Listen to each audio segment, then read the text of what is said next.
Welcome to another tutor short provided by the Educational Support Services Department of Lehigh Carbon Community College in Schnecksville, Pennsylvania, which is just outside of Allentown. These videos review key learnings for the science courses provided here at L-C. And please remember that the Educational Support Services Department does provide walk-in tutoring 5 days a week. This video will be the first video we have on naming organic compounds. And on this first video, we're going to start with the basic form of organic compound, which is the alkanes, which is where you have your all your carbon-carbon bonds are single bonds. There will be other videos for naming the more complicated organic compounds. So when we look at naming alkanes, there's 5 steps you need to go through in this order in order to get to the correct name for that molecule. The first step is to find the longest continuous chain of carbon atoms, and that determines your base or your parent chain, sometimes called, for the alkane. It sort of gives you the base name of that alkane. So you should be familiar by now that when we talk in organic compounds, you very frequently have a long chain of carbons. So if you just have this with hydrogens around it, this is a 6-carbon chain, so this would be hexane, and it's straightforward for naming. However, you could also have branching off of this chain, and so you have something like this coming off your chain. So when you're looking for the longest carbon chain, if you just look at the straight chain that's facing you, you would say this is hexane, and it has a substituent group coming off. But you can also start counting your carbons from here up at this ethyl group, and then coming down the chain this way. And that way you would have 1, 2, 3, 4, 5, 6, 7 carbon chain, and that would mean your base is heptane. So you're going to look at the different ways that you can look for the longest chain, and be cognizant of that you do have to look off the branches. If they have long branches somewhere, you've got to play with the molecule, look at the different ways you can go through the carbons and find the longest chain, and that will be your base chain. So that's what rule number 1 has you begin with, is looking for that longest chain. The second step talks about numbering the carbons. Once you've found the longest chain, you want to number the carbons and of that parent chain, and you want to number them starting at the end closest to any substituent. Again, if I let's take a 6 again, 6 carbon chain. If this is all you have, numbering doesn't really matter if I start at this end here or if I start at this end and numbering the carbons.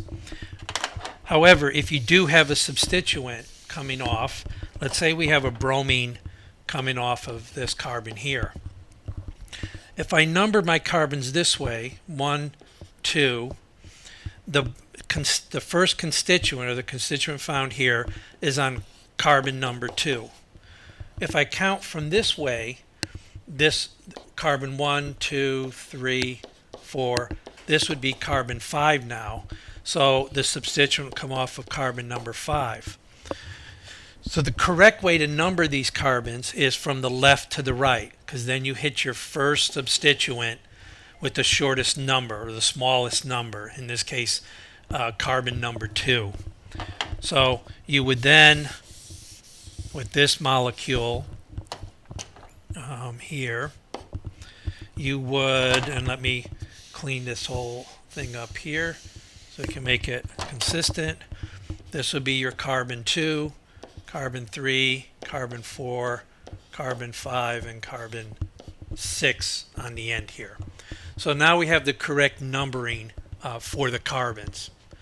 The third step then is to name each of the substituents that you have, and specify its position on the parent chain with that number corresponding to the carbon. So if I use this example again, I have my carbon's number, the bromine's off the second. So step number 3 says the bromine, well, I know the term for a bromine constituent is bromo, and it's on the second carbon. So I have a 2-bromo on this carbon chain. So that's the appropriate name now for that substituent. In this case, we only have one substituent. Number 4 says, wait a minute, look to see if you have any constituent more than once. So if I had another bromine over here, and this would be on the 4, that means I'd also have a 4-bromo. If you have more than one of the same substituent on the carbon molecule, then you need to add a prefix. So you would identify these 2 bromos by essentially combining these two, and you would now have a 2,4-dibromo is how you would combine those two together in the name of the organic molecule. And you would put the numbers of the carbons, carbon 2 and carbon 4, with a comma between, a hyphen. The di is telling you have 2 bromos, and then the bromo itself. And then finally, step number 5 here is if you have a bunch of substituents, you need to put them in alphabetical order, disregarding any di or tri, any of these prefixes. You would go by the B here in bromo to put it in alphabetical order. So let's look now at an example that kind of shows these steps, and I'll walk you through this example, and it's on the next page. So here's a molecule, organic molecule we're looking at, and we're going to name this molecule. We're going to follow the steps. So if you remember, rule number 1 is to find the longest continuous chain of carbon. If I just look at the horizontal, I have 1, 2, 3, 4, 5, and 6. So I have a 6 carbon, which would be a hexane.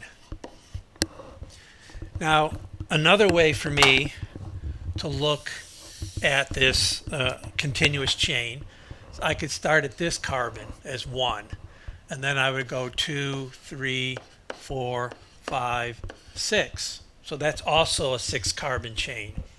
It's the same, and so it's not any larger.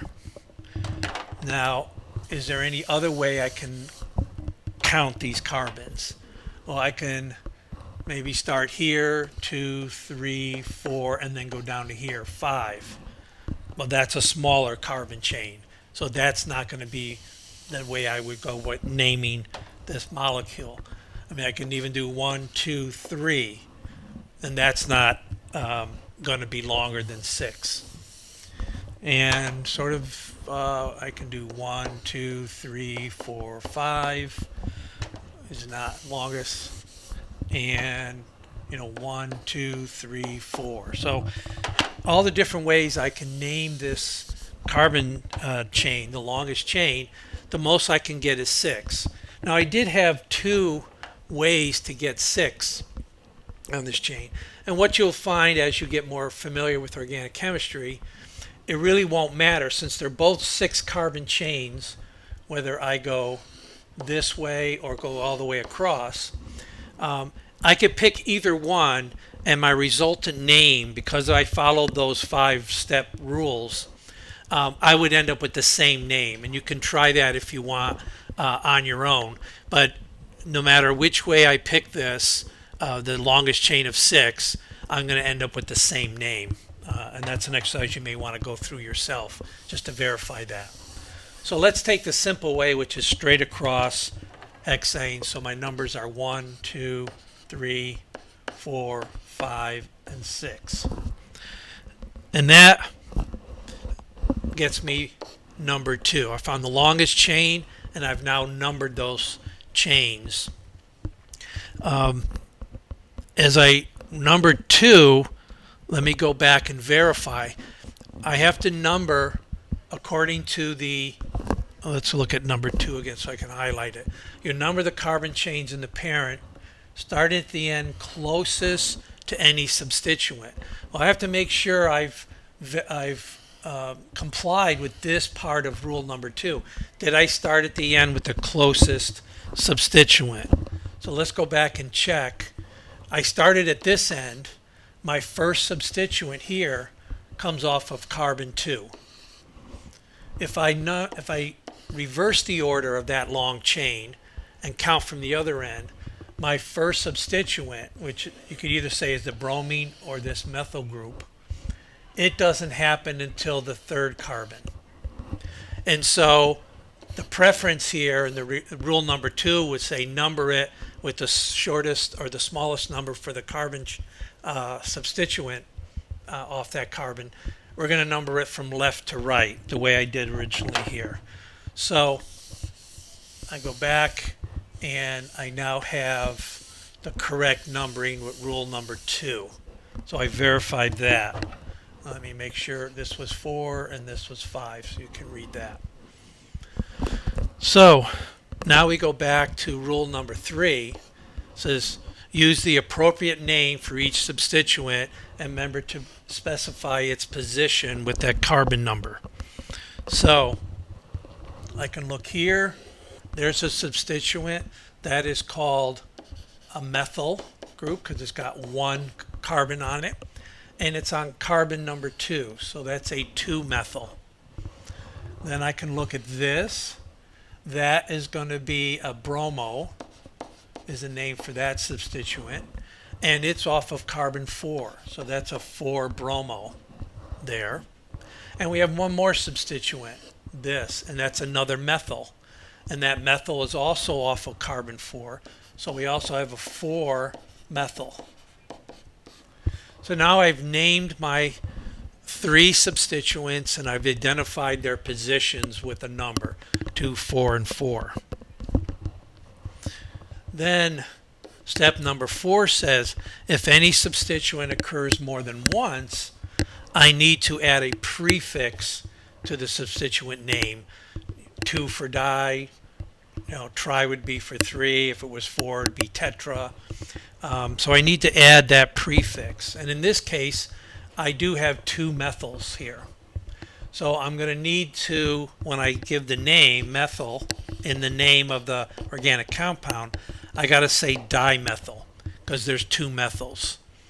And again, your positions for those is 2 and 4. So you have a 2,4 dimethyl. So now I've grouped those 2 substituents.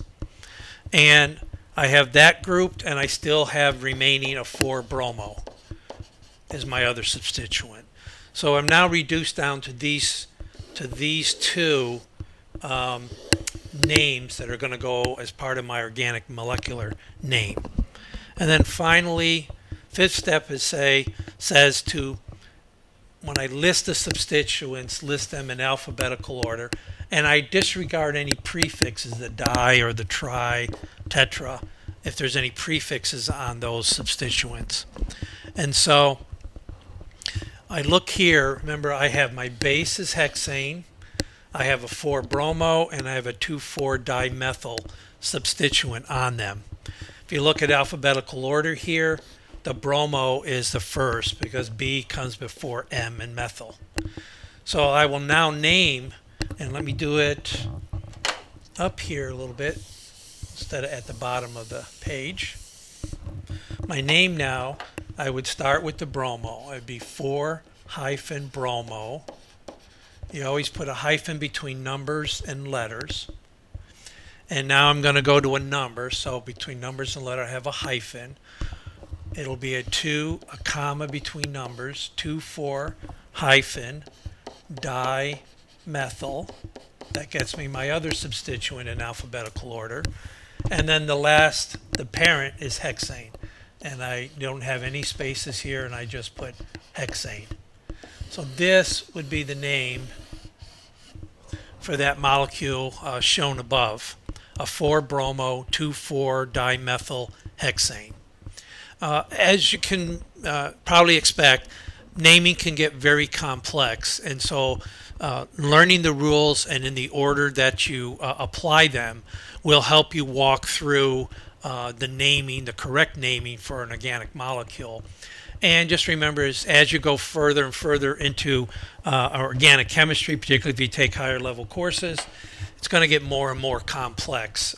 And that's just the nature of organic chemistry because it is so flexible and you can make so many different kinds of molecules. Thank you.